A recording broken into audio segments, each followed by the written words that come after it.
In the most defensive-minded era in NBA history, Michael Jordan posted the highest career regular season and playoff scoring averages of all time. No wonder that non-Jordan games rated 41% lower than games featuring him on NBC last season. Bob Stevens counts some more sensational stats. 1. Jordan's the only guard to win the NBA scoring title and championship trophy in the same season. 2. Home courts. Jordan averaged 32.7 a game at the old Chicago Stadium and won 78% of his games there. At the United Center, he scored a little less but enjoyed it more. 28.2 points, but 93% win. 3. Jordan led the league in steals 3 times and retires third on the all-time steals list. 4 behind Maurice Cheeks. 4. Players among the NBA's all-time top 50 who don't have rings because of Jordan. He's won all 5 playoff series against Patrick Ewing, is 3-0 against Sir Charles, and of course, 2-0 against Stockton and Malone. 7. That's all the non-retirement games Jordan missed since the broken foot that cost him most of the 85-86 season. Michael retires with a 287-game Ironman streak, the 3rd longest current run.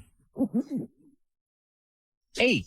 On March 22nd, 1986, ironically against the Cavaliers that he would later torment for years, Jordan scored only 8 points, the only time in his 930 regular season games he was held under double digits.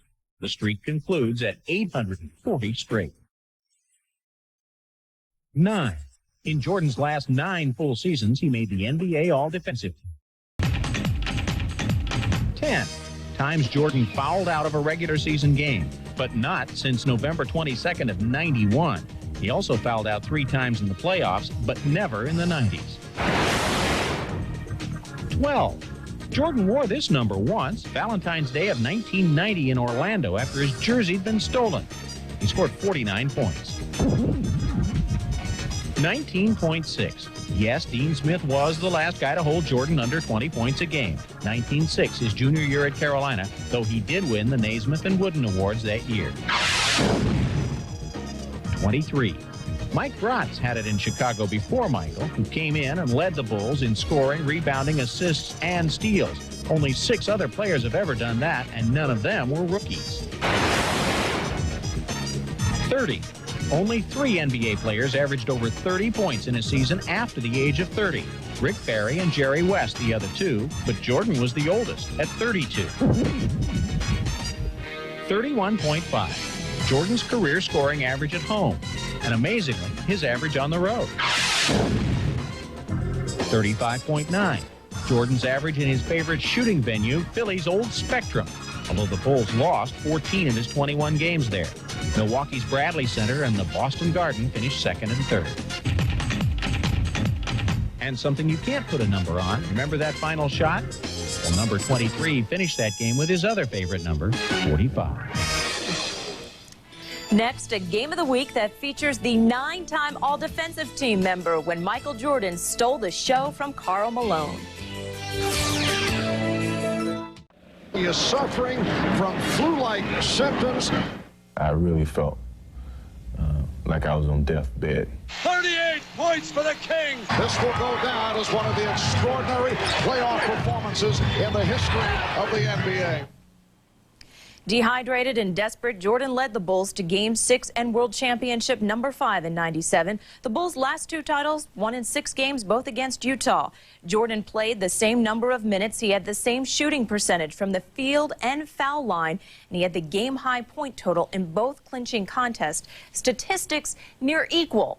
But the effort needed to win both games, certainly not. By Game 6 last year, the Bulls were exhausted. Scottie Pippen was fighting crippling back pain, and the Indiana Pacers had pushed them to 7 games in the Eastern Conference Finals. As was the case in previous NBA Finals with Portland, then Phoenix, then Seattle, the Western Conference champs seemed on the verge of toppling Jordan's team until, as Dan Patrick remembers, number 23 would reassert that it was his team.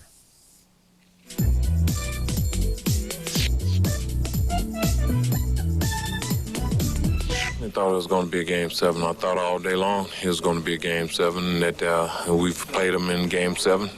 it was over with. Their dynasty was dead. The demise of the Bulls dynasty seemed likely even before the 1997-98 season began. Scottie Pippen was slated to miss much of the early part of the season with a foot injury. And while on the shelf, MJ's running mate would sound the death knell of the Bulls' title run. Do you think you're ever going to play for this team again? No, I don't think so. Pippen's stance would soften, and he would return in January. But his bitterness at management remained. And that, along with the constant distractions associated with the futures of Phil Jackson and Michael Jordan himself, and the sideshow antics of Dennis Rodman, made this perhaps the toughest road to the championship for the team of the 90s. And now, with 42 seconds left, Chicago had to overcome another hurdle, a 3-point deficit in hostile territory. I wanted to win more than I ever did, because of some of the bumps in the road, Scottie being out. Dennis had to step up, and every now and then we had to, deal with Dennis and deal with the different types of expectations, some of the, criticism about our team. Pippen looks to bring it in. He lobs into Jordan. Here's Michael against Russell. Drives him right of the lane to the hoop. Lays it in. It's a 1-point game. Wow, no defense at all on Jordan. But there would be defense played by Jordan. Karl Malone, we've been trying to double team him. And Hornacek was trying to, I guess, pick Karl. Left side. Hornacek screens across. He never really cleared, which gave me an opportunity to go back. And Karl never saw me coming. Stockton against Kerr. Into Malone, low left. Malone had it chopped away by Jordan. Stolen by Jordan. Once Karl turned his head, Michael turned, and I said, uh-oh, this got to be a steal. It's got to be a steal. If not, we're screwed. Jordan got it. The Bulls can win it right here. Unbelievable. I felt like we couldn't call a timeout because it gave defenses an opportunity to set up, and it was a do-or-die situation. So I let the time tick. Michael against Russell, 12 seconds, 11, 10. I felt like I had the court right where I wanted to. And with it, of course, the championship. Jordan, 20-footer, head of the key. Good. Chicago by 1. Michael Jordan from the top of the key to put the Bulls up 87-86. Stockton, who seemed to seal the Bulls' fate just 35 seconds earlier, sealed Utah's fate with a missed 3 at the buzzer. The Bulls had done it again, thanks to another mythical performance from Michael Jordan. Last year, the 5th game here I didn't think you could top that, the performance he had in that ball game. But I think he topped it tonight. I think it's the best performance ever I've seen of Michael Jordan in a critical game, in a critical situation to win a series. It was the toughest route, the toughest challenge that we've had in the 6 championships that we've won. In some people's eyes, no one expected us to fulfill this, and that was part of the challenge. Dan Patrick reporting. What a way to go out. Among the NBA's 50th anniversary all-time best 50 players, Jordan is just the 7th to finish his career in the finals, just the 3rd along with Celtics' Bill Sharman and 11-time NBA champion Bill Russell to go out a winner. Still to come on this Sports Weekly special, the Jordan era, how kids translate what they hear and see from the superstar. He took his persona to a lower level, one that reached his shortest fans, kids. One teacher at the Sir Miles Davis Academy in Chicago turned her children's fascination with Jordan into a vehicle for instruction. Using Jordan as a main character, she told her students to write a book together. Carlos Diaz reports. Harry fell out of plane, please, because his hair was not like the rest of the lions in his pride. So Harry joined a rock and roll band.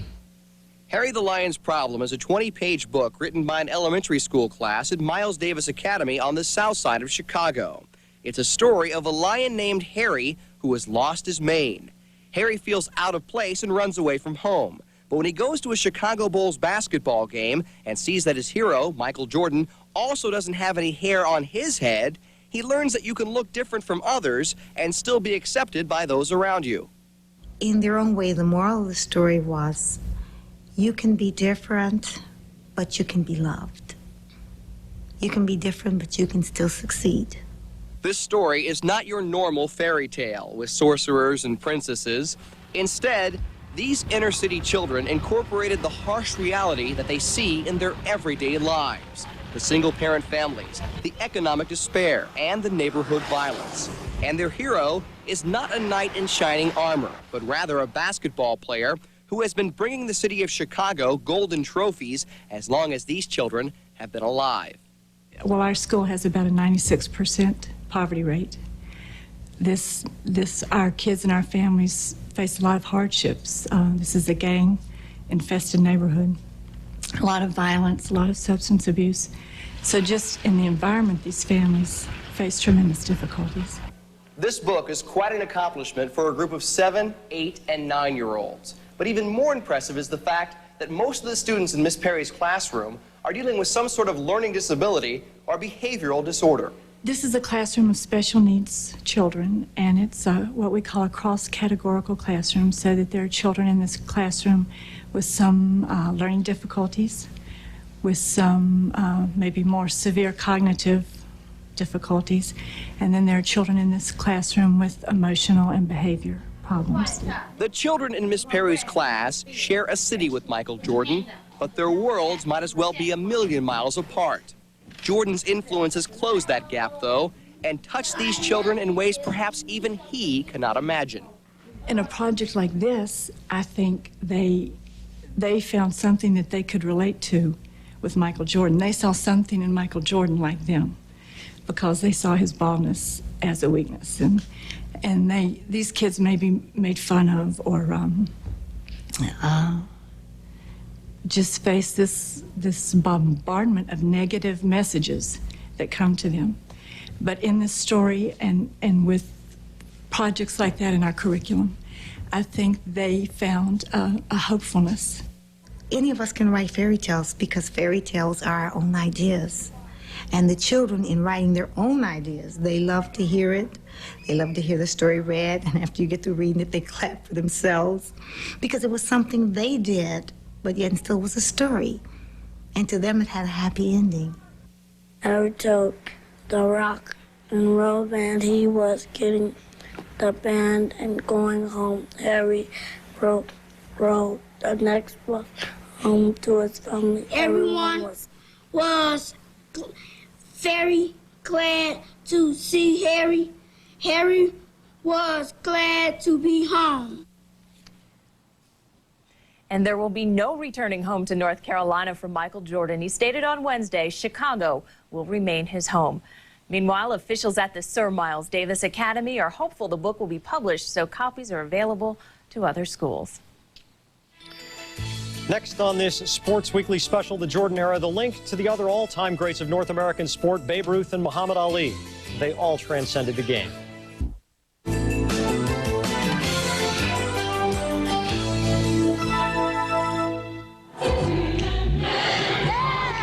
I challenge you to a little one-on-one.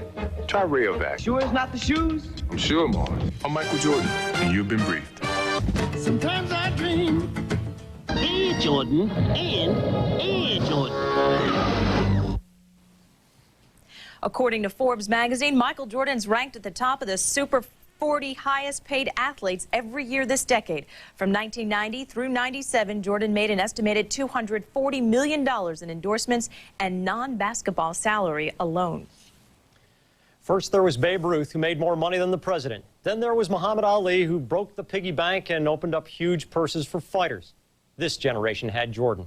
All three athletes came into incredible money, not so much for their pursuit of it, but because of the way they reached people around the globe, transcending their games.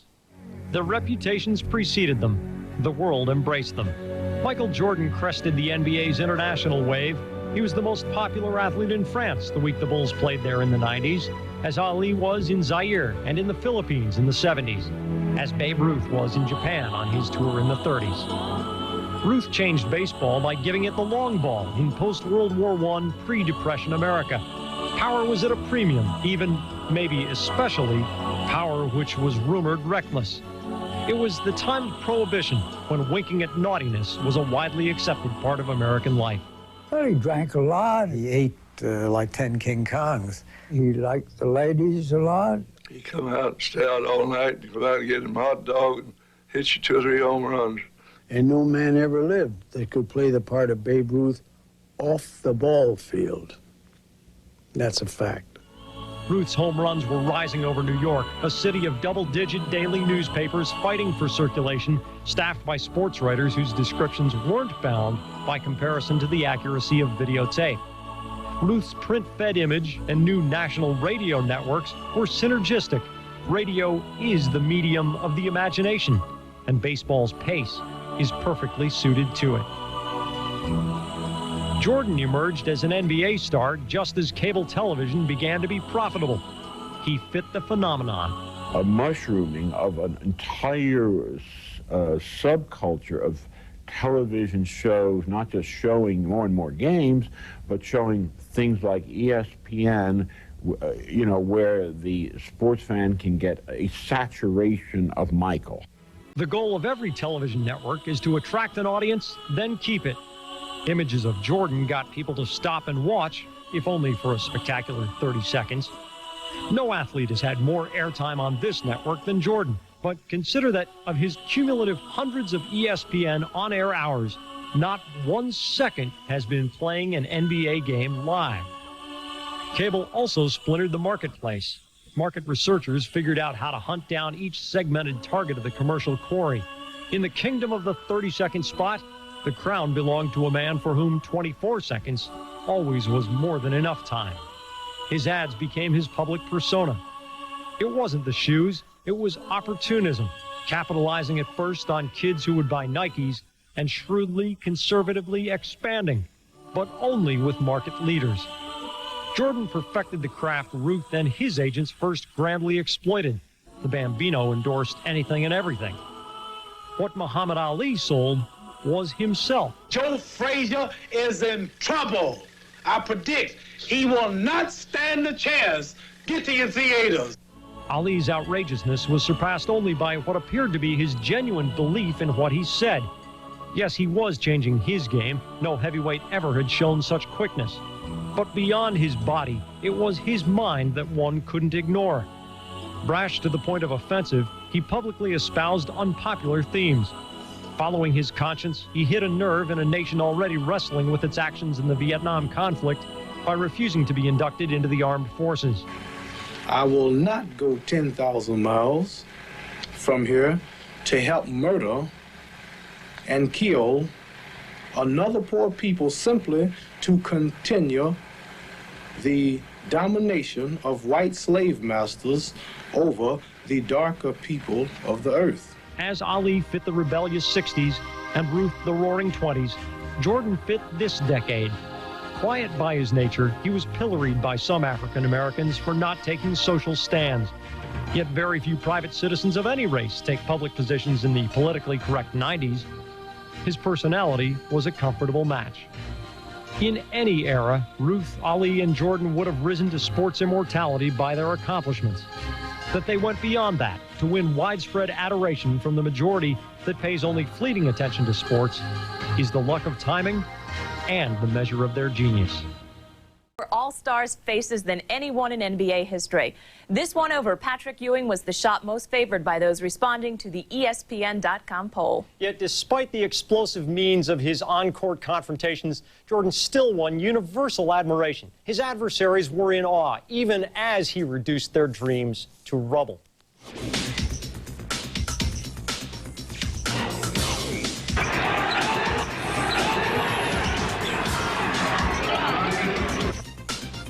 Here's Michael at the foul line. A shot on Elo. Good! The Bulls win! They win!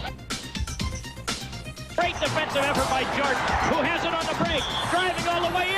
Oh, God! An unbelievable goal! He put it in and it goes! Jordan past Petrovic. Wow! Oh, yes! Yes! Yes! Jordan to the hole. Wrapped up by Ostertag, somehow, some way, he scores. Jordan, yes! Michael Jordan, going glass. Jordan with the recovery, and Jordan is fouled. MK on the right. Michael dumps the ball and a foul. My goodness, he can shoot it with his eyes closed. Absolutely awesome. Here's Jordan for three. Yes! Michael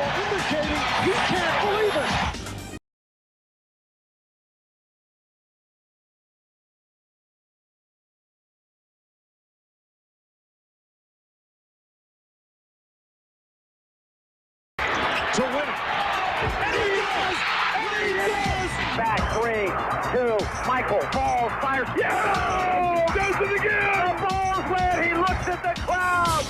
All right, it's win or lose. 10 seconds. And with it, of course, the championship. Jordan, 20-footer, head of the key. Good! Chicago by 1. Jordan Era is brought to you by Conseco, where our goal is to help you protect wealth, create wealth for life. No matter what happens, in this business of basketball, if you didn't get paid a dime, you still would play the game of basketball somewhere.